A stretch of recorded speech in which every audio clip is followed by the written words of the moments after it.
Caravan trails are no longer the only possible road for those wishing to cross this desert. 3,000 kilometers of asphalt have broken through. Beginning at Algiers, the Trans-Sahara Highway joins the principal oases and cities of the Algerian Sahara and has become the obligatory route for all traffic moving between the north and south of the country. The highway represents a victory over the desert. It took decades to build, costing immense difficulties. And it is constantly threatened by sandstorms, brought on by the southwest wind, blowing dunes of up to 100 feet high and 5 kilometers long onto the road, practically burying it.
"600 kilometers south of Algiers lies a vast zone of the desert covered with calcareous plateaus deeply incised by an ancient fluvial erosion. As a record of the rivers that flowed here during the Quaternary period, only a few arid furrows remain. Water still runs through them at irregular and unpredictable periods, sometimes appearing as often as 3 times a year, sometimes not passing through for a period of 3 years. The Arabic name for these furrows is Oued. One of them, the Mozab Oued, has given its name to the entire valley that it crosses. The 5 cities of Mozab are evidence of what 10 centuries of indestructible faith has produced. The Mozabite epic begins in the 7th century. After the death of the Prophet, the Sultan Ali, cousin and son-in-law of Muhammad, became supreme leader of all Muslims. Several religious groups asking for the power to bestow the title of caliph on other families revolted. Ali, rejecting their request, accused the rebels of heresy and banished them from the empire. The Ibadians were one of the persecuted factions. They fled towards the desert, always pursued and harassed by the followers of Ali, until they reached and settled in what is now Mozab, one of the most inhospitable parts of the desert. If survival in these parts was difficult, reaching them was impossible. In 5 years, they had built 5 cities, far from every means of communication and spread out over an area of 10 kilometers. They were and remain fortress cities, invisible even at the shortest distance, hidden by the plateaus that surround them.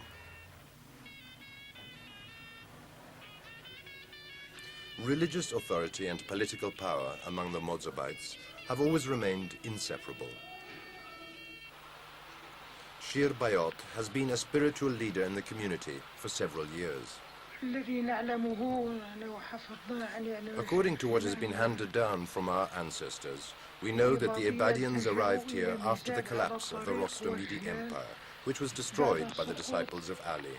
We don't know if they were driven out from there, but we do know that they came here in order to be free to practice their religion and to build the cities of Mozab, beginning with El Atef and following with Gardaya and the others.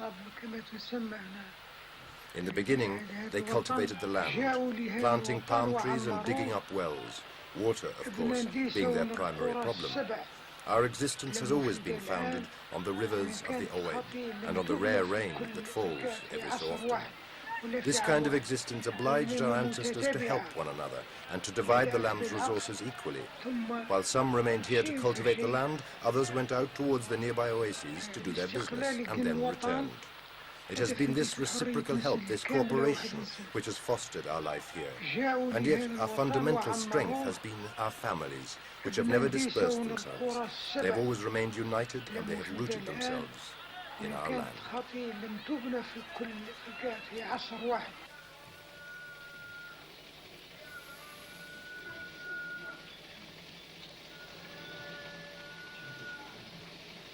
Of the 5 cities, Gardaya soon became the North Sahara's principal focal point for commercial exchange. Gold dust, ostrich feathers and slaves brought in from Sudan were traded for various food items. Bartering rather than money was the channel for commercial transaction.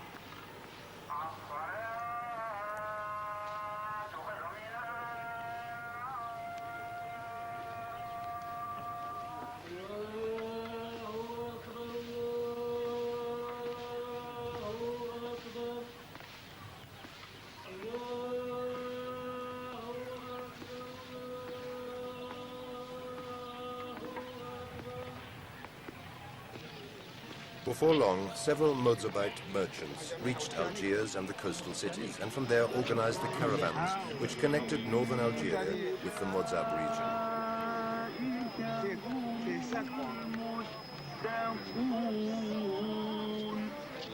Secular activities tied to commerce were separated from the city. The market, or souk, was located always outside the city walls.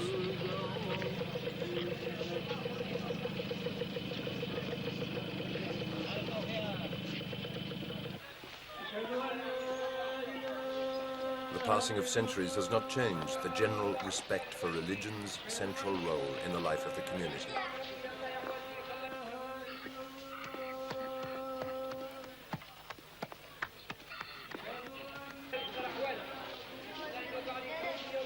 Complete ethnic isolation and memories of the long persecutions explain the rigidity of religious practice in Mozab.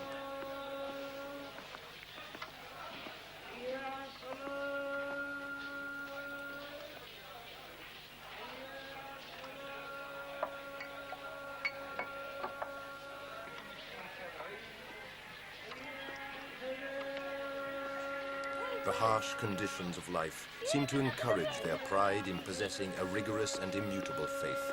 Even today, clearly defined laws defend the unity of the people. Business with non-Mozabites, and therefore all foreigners, is prohibited. And even among the administrative and political organs of the state, any expression of a power coming from the outside is necessarily situated outside the walls.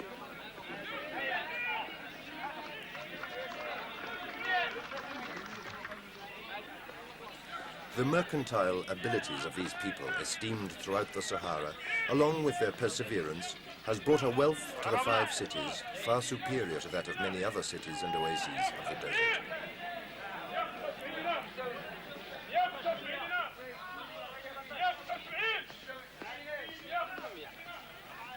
Every afternoon, in Beni Ezguen, one of the 5 cities, a market for fabric, blankets and wool brings in a crowd of buyers, many of whom have come great distances.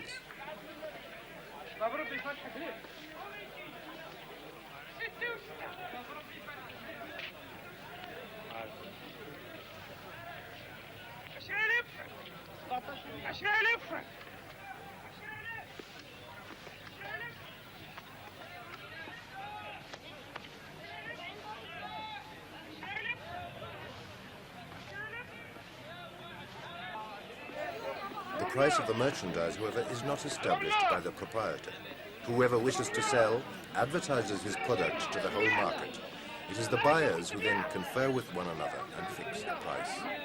At the end, if he is not satisfied with the offers, the proprietor may refuse to sell his wares.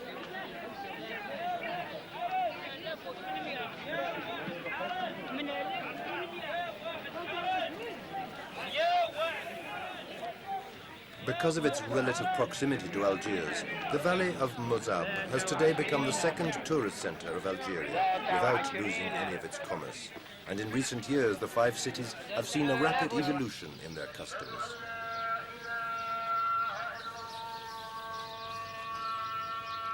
Around 1950, the Mozabites made the ungodly decision to install an electrical power line as a substitute for petroleum lighting.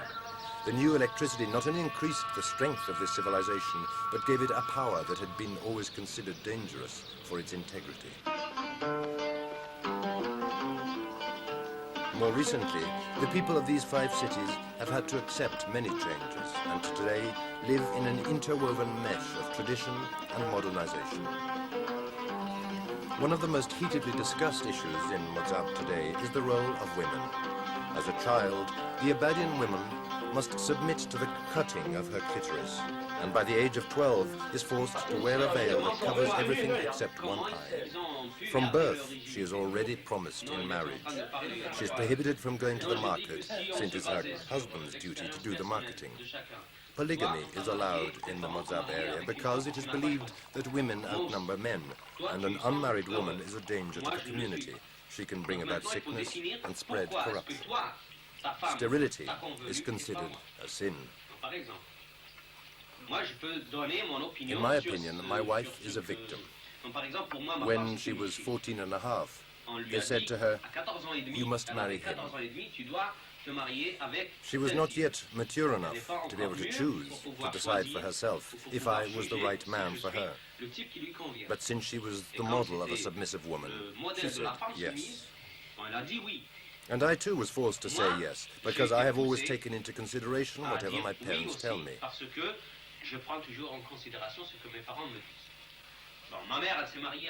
My mother married when she was 9 and knew only unhappiness because she did only housework, produced children and nothing else.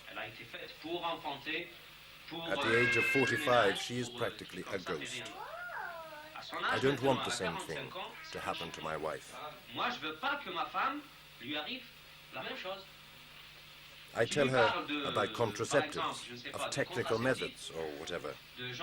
I try to keep her up with the times, but she refuses to speak about these things because for her they don't mean anything.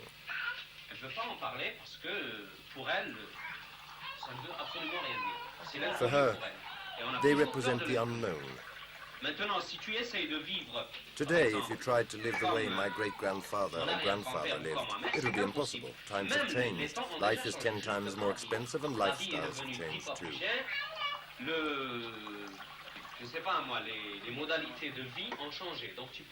You can't live the way your father lived. You have to live in your own time.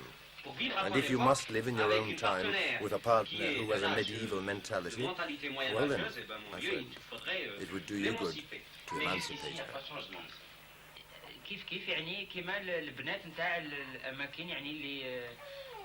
Until today, there have been no changes. At least I haven't seen them. I met a woman up north that I wanted to marry. Only I noticed that the same problems that exist in the south exist equally in the north. The same customs, same traditions. Only a major emancipation can change all that. So I chose a woman of the south in order to avoid family problems.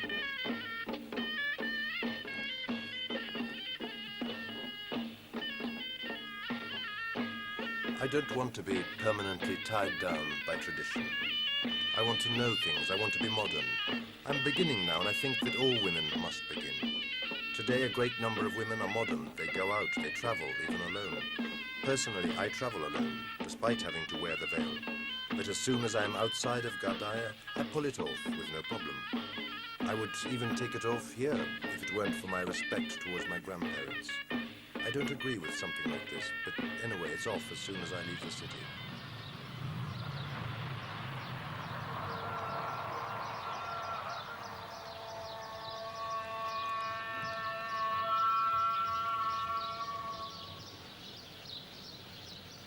After water, the main preoccupation for the Ibadites, who settled in the Mozab region, was housing. Even in this aspect, builders remained faithful to the Quran, which dictates resourcefulness of materials, rigor in form, and no discrepancy among the houses of the rich and poor. In the Mozab, the house is conceived as a privileged shelter for the family, as well as an impregnable place for a woman. Terraces and balconies are attached to an interior courtyard giving air and light to the whole building. They are also hidden away from passers-by on the street and yet remain open to the sky and surrounding landscape. One of the most influential architects of the 20th century, Le Corbusier, often followed the criteria of Mozabite dwellings for his own designs.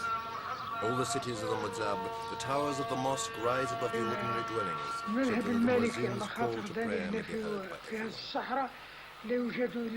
by everyone. We Mozabites observe the rules of the Quran very strictly, and any differences in our ceremonies are owing to the interpretation of the Quranic texts. They are small differences. At the beginning of a prayer, for example, we do not raise our hands, others do. Or it might simply be a matter of the movement of a finger during prayer. These are really minimal differences, you understand. The differences of interpretation enrich a religion. If in modern life something occurs that diverges from tradition, we can look for an answer in a different religious interpretation, yet always remaining within the boundaries of our religion. Regarding dogma, we are unanimous. We believe in the oneness of God and in the prophecy of Muhammad.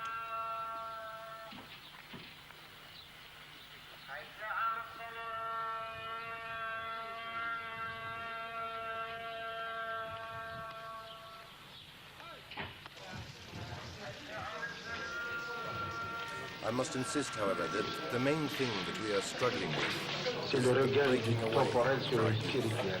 Par exemple, ici même dans nos études, avant nous avons des programmes pour conserver la religion, les études religieuses. Modern life is dangerous.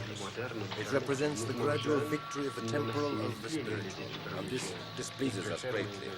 For example, in our studies, we have very precise programs aimed at conserving our religion, but our youth no longer assimilate these religious lessons. They prefer lessons dealing with life, everyday life, modern life.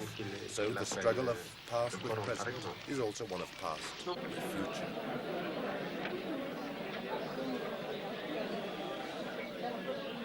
We want an Islamic society. We would like to have Islamic studies extended to all fields at all levels.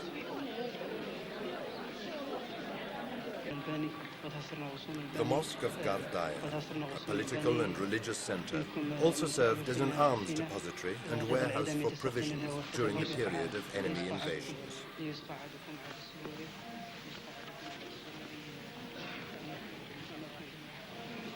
Today, it has again become a Quranic school for the future religious leaders of the Mizab.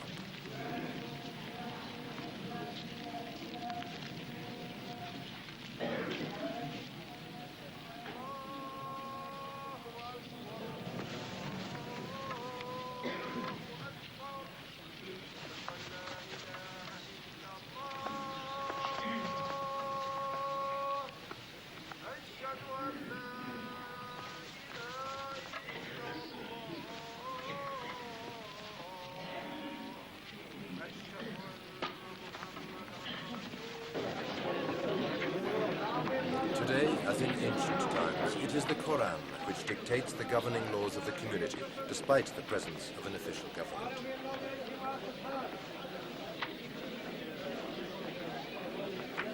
The elders of the community meet inside the mosque and make up a large council of theologians and sages.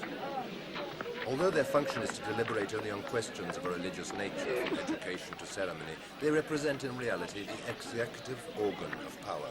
It is to them that the citizens look for any decision of a political nature.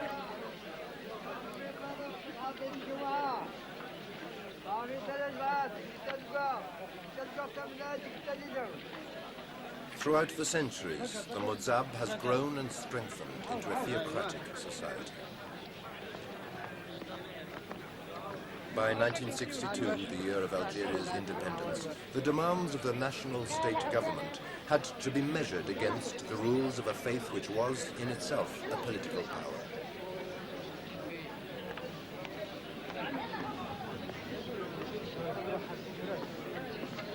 It has not been an entirely peaceful confrontation, but on the other hand, neither has it provoked a revolt or persecution.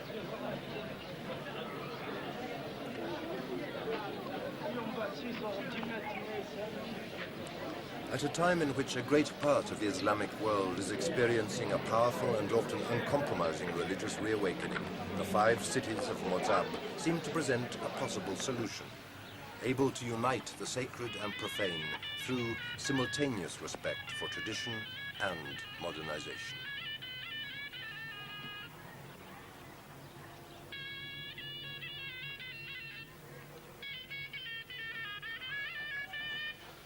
If some Mozabite religious leader were to call a holy war, no Algerian authority would interfere or expect to do away with the structure of a 1,000-year-old society in a short time.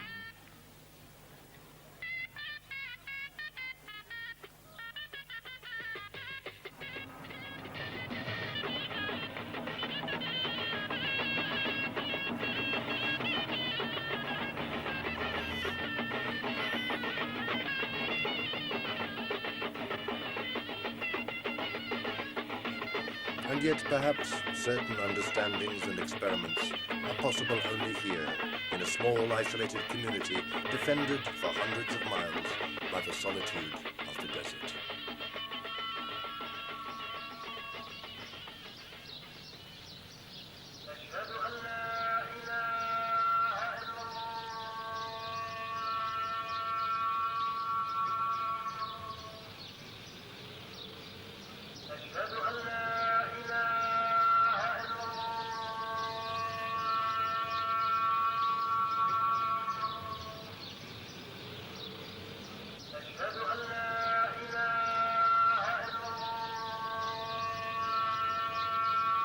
The Quran says, "Tell your wives and your daughters, tell all the Muslim women that they must cover themselves with a veil, so that everyone may know that they are respectable, and so that people who do not know they are virtuous may not molest them."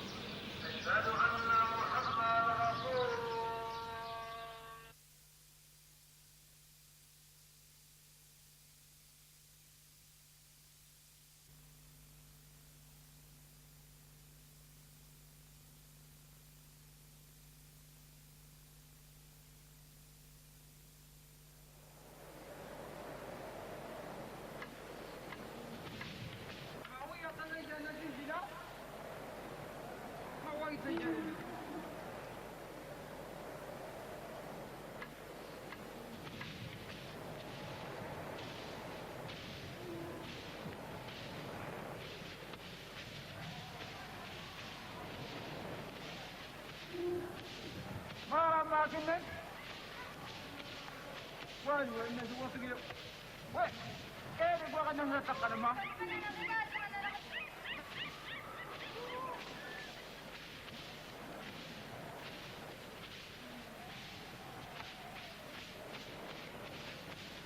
الناس وين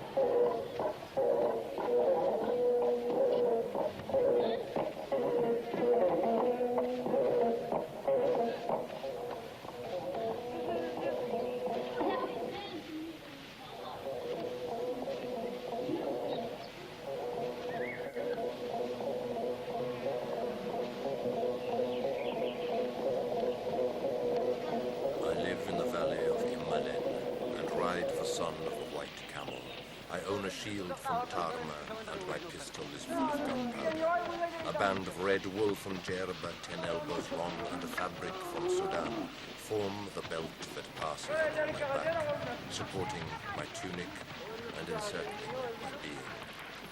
I put my hope in God and trust that which is in my heart. I am a Tuareg. No one knows the pride that lives inside me. It was the Arabs that called them Tuareg. Their name signifies the desolate, abandoned by God. They had no desire to be converted, and besides, it was not easy to reach where they lived, in the heart of the desert. Even today, although they all profess to be Muslims, the Tuareg prefer another name, the Mohawk, a free and independent being. It is a Berber word, like their language and alphabet. The Tuareg originate from the Berbers of Tunisia and Libya, who were pushed toward the south by the first Arab invasion around the 7th century. The Tuareg remained in the desert to become the unofficial masters of the entire central and southern Sahara, at least until the Europeans arrived. 2,000 kilometers south of Algiers lies the Ogar, a huge mountainous area twice the size of Utah. Its mountains are of volcanic origin and reach a height of 9,000 feet. Often capped with snow, the mountains act as a buffer for the area, giving it a less torrid climate and more abundant rainfall than other desert zones.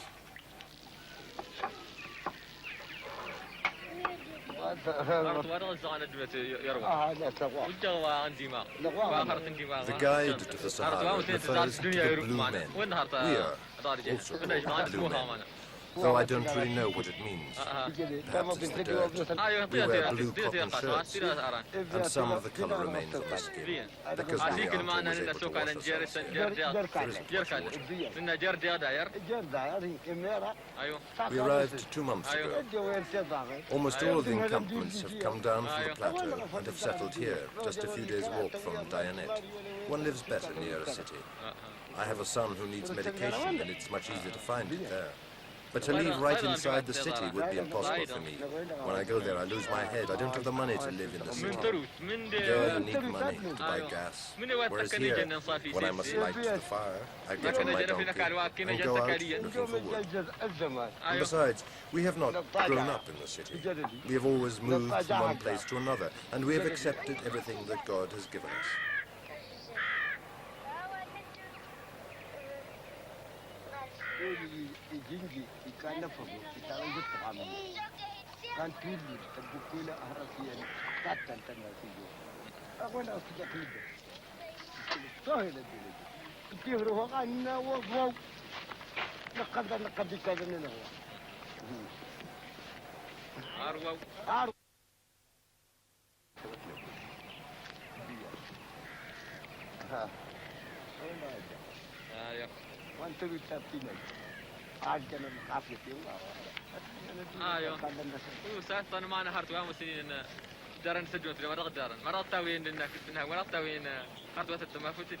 Things are not the same as they once were. Before, the Tuareg left from here to bring goods to Libya. It was possible to go as far as Sudan on the back of a camel. It took an entire year, walking day after day. Today, this is no longer possible. Now, there is the problem of borders and passports and wars. There isn't a country where the Tuareg haven't been in search of food. When they traveled and had nothing to eat, they would kill whomever they met on the road and take everything. Today, they live better. We used to eat grass like goats. We didn't know what a cow was. We didn't know anything. That's just the way we used to live. Before, the more we found, the more we gave thanks to God. Now, the more we find, the more we want. We used to dress ourselves with goatskins, everyone. And if someone didn't have anything, neither did any of the others. There were many wars and quarrels, even among ourselves. There isn't a tribe from here to Sudan that we haven't beaten. Do you see this hand? There isn't a weapon that it has not held. A man who does not own a spear or a gun is not a man. We used to be a united people, respecting and defending our leaders. But now, there are no more leaders, and everyone is equal.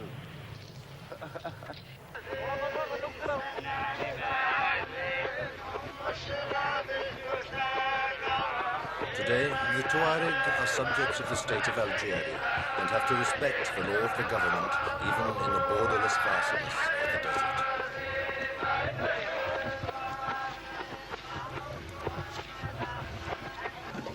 Here, a few kilometers from Tamaracet, near the tomb of an important religious leader, a commemorative ceremony is being celebrated.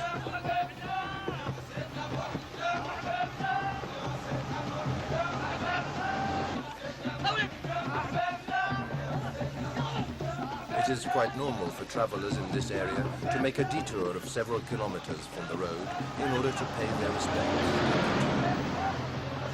It provides a rare opportunity for social intercourse and celebration.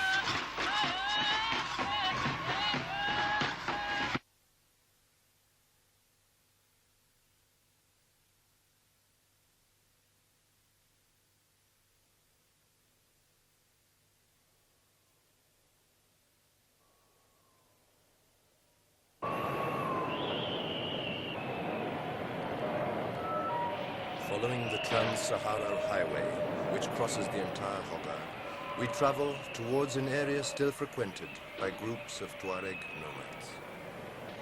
400 kilometers from the asphalt highway rise the ruins of the French fortress, Fort Gradel.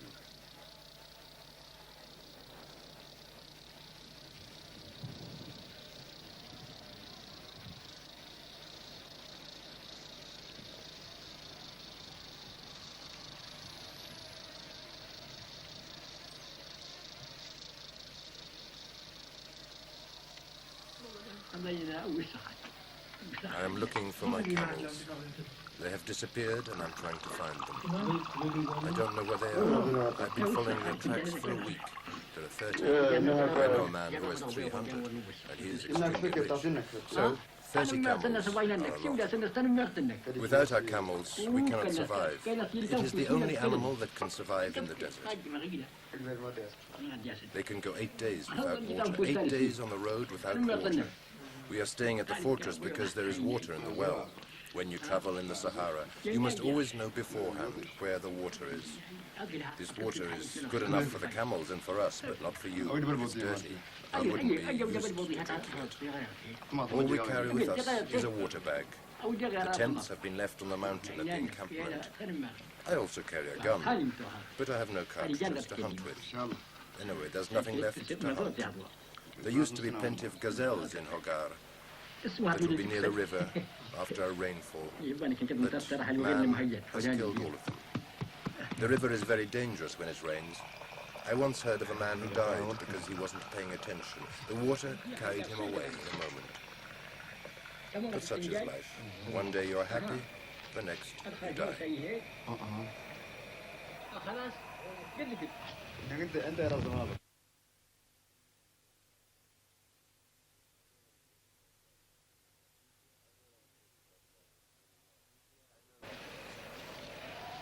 I know Fort Gradel very well.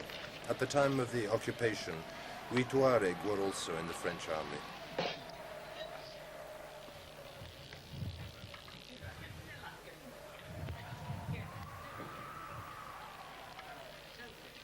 One day, one of my officers led a group of us into the desert and abandoned us at a place without water, without food. Fortunately, we are a people accustomed to thirst, hunger, and misery. When the officer went away, one of us left to look for water. Later, the officer returned with a group of soldiers, but we were no longer there. The one who had gone in search of water returned with 5 camels so that we could flee. We then warned the people of the village that they were about to be attacked.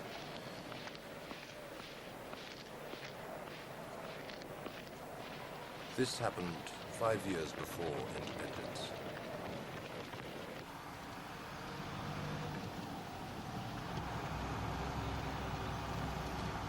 Technical development has reduced caravan traffic in this area. Today, the camel is no longer the desert's fastest and most reliable means of transportation. The cities and oases, which before could be reached only by following sand trails, can now be reached by buses and trucks. Of the various trades which once flourished, textiles, sugar, and tea, only the salt trade survives. Salt is needed throughout the Sahara, even in areas left untouched by the new highway. Nonetheless, the traveling caravan remains a rare sight. The devastating drought of the last years has forced even the most indomitable nomads to camp near the major oases, where they remain for long periods of time.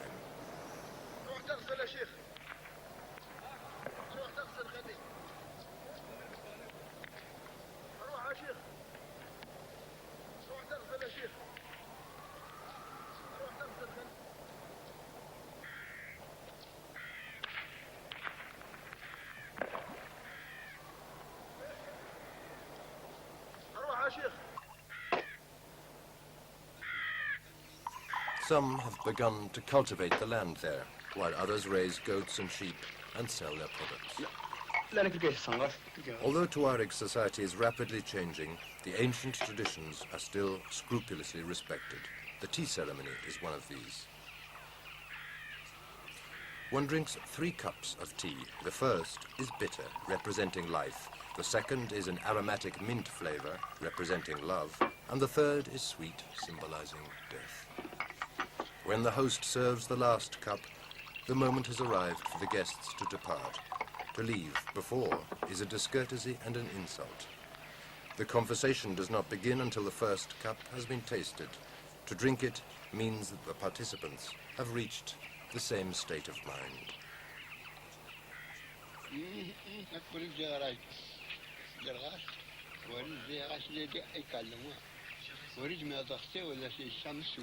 In the name of merciful Allah, we salute you. May Allah bring wealth to the world and have mercy on you and us. Make yourselves comfortable. We will speak, and you will tape our words. But you must be fair with our words when you take them to your country. If they are distorted, your people will laugh at us. You are our friends. All the people who come here are our friends. We will say what you want, and then you can leave. Take our words and carry them away with you. They're the words of the poor. My grandfather died here 40 years ago on his way to Mecca by foot. We return every year for his sake and to ask for God's forgiveness. When he died, he asked that we should not cry for him, so instead we have a celebration so that he will be happy. There is no water here. We have to travel 80 kilometers to find some. But apart from this, one can be very comfortable here. Whoever arrives, Arab or French, is well received and pays nothing for a cup of coffee or tea. They come in small numbers, and even though some would like to settle, they can only stay for 2 days. There just isn't enough water for their animals.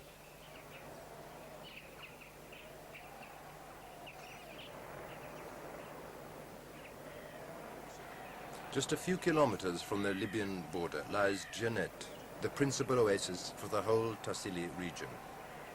It is the last resting point for caravans directed to Libya before they face a long stretch of dry, completely uninhabitable desert. Janet is called the Pearl of Tassili, not an unfitting name if one considers its gardens of palm trees surrounded by parched mountains.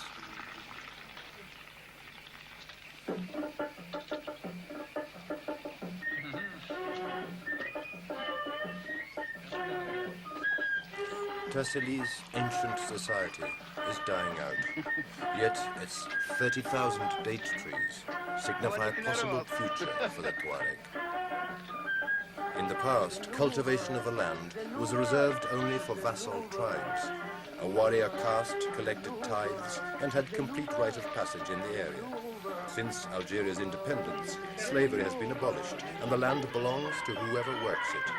Farming today is no longer the work only of tribal peasants, and is carried out with greater intensity than ever before. Fruits are sold and exported, guaranteeing the inhabitants a sufficient income.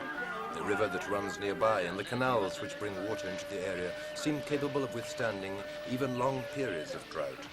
Whoever chooses to live in Janet chooses a sedentary existence, renouncing the ways of nomadic life.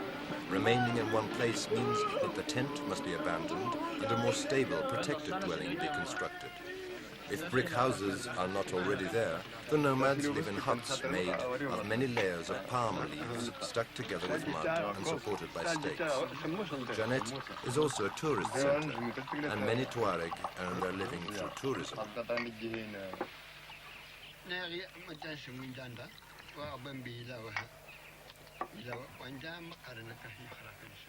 I don't like talking about my life when there are so few people. There must be a group. That way, each person could participate in the discussion and talk about his life.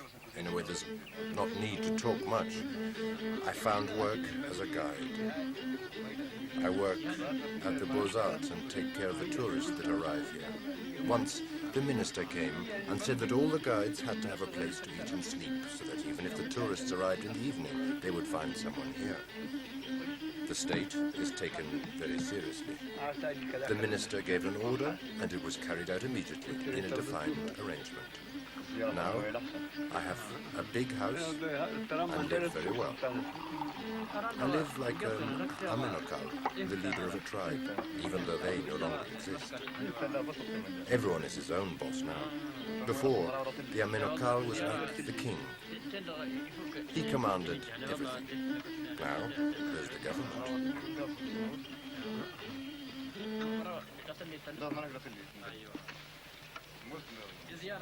I advise you not to go too far when you leave. This is the desert, and the wind blows constantly. It would be better if you went to another area, to a better place than this. Once a child got lost, and up to now, he has never been found. He left his house and began heading towards Libya and never returned.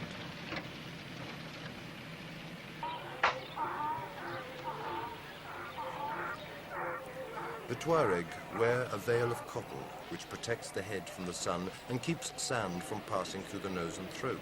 This way, it is more difficult for the body to become dehydrated. Yet even when they are not crossing the desert, the Tuareg always wear the shesh in various styles according to their group. The veil therefore does not protect anonymity. It reveals one's social identity.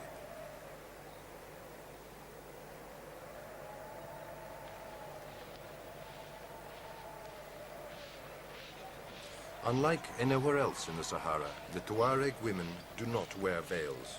In general, the condition of the Tuareg woman is much different from other people's. All the girls are educated in music, song, and poetry. They're courted and often take part in premarital relationships. Monogamy is almost always practiced. Women can ask for a divorce, and in such cases, it is the husband who gets custody of the children. Inheritance comes from paternal wealth, but social position is given by the class to which the mother belongs. These are the results of an ancient matriarchal regime. It was always the son of the deceased's sister who became prince and successor of the Amenokal. Tuareg society has always been divided into classes. Warriors and raiders made up the noble class which dominated the tribes that made their living through farming and shepherding. Finally came the slaves, prisoners of conquered peoples, and the artisans. In the village of Idelès in the Hoggar, one can see how the last 15 years since the Algerian Revolution have changed a centuries-old order. At one time, the nobles in these parts gave the heaviest work to the Bella artisans. These people were almost always Negro slaves captured in Sudan and Niger. The masters exercised over them the right to life or death. Their lives were short. Climate, deprivation, and hard labor exhausted them quickly. Today, the Bella continue their work as craftsmen, but now they own what they produce. They work for themselves and trade according to normal market relations. Gold work and production of wool and fabric constitute the occupations of many families. In general, the Bella are most famous for the iron utensils that, for centuries, have been fashioned only in the Hoggar region.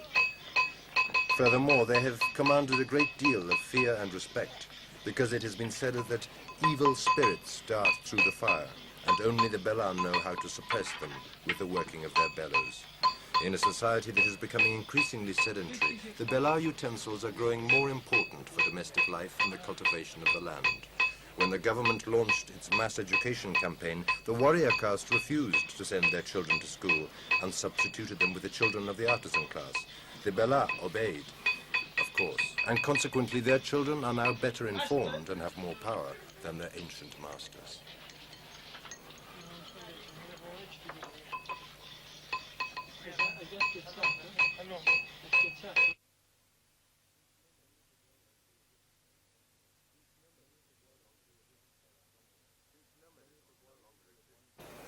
Since nomadism no longer exists around Idelès, many of the warriors who at one time dominated Hoggar have become laborers working in artisan shops.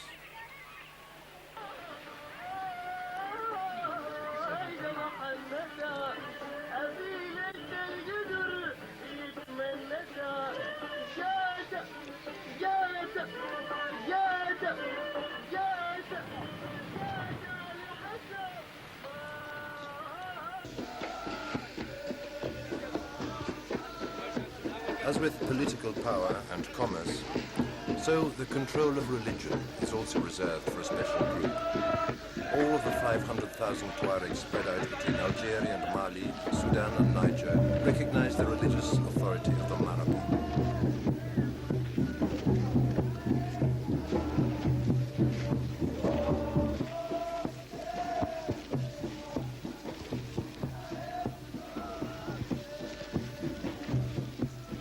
Tradition has not changed. It is the Marabout who still preside over the Quranic education of youth, who carry out the sacraments of marriage and baptism, and who resolve conflicts by following the laws of the Quran.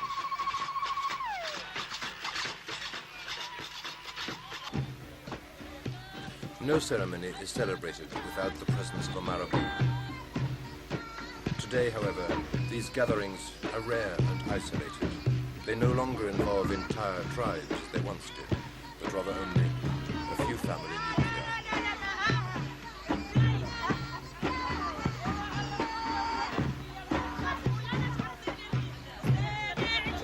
Oh, my cousin, my dear one time I believed I did not love you, but when they returned saying you were dead, I climbed the hill where my tomb will be. I gathered rocks and buried my heart. Your odor, which I smell between my breasts, lights a fire inside my bones.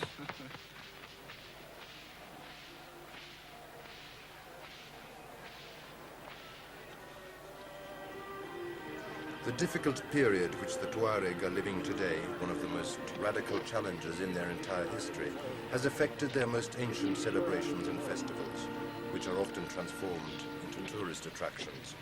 But it is at these occasions that one can still hear the Tuareg love and war songs, which for generations have been passed on from father to son.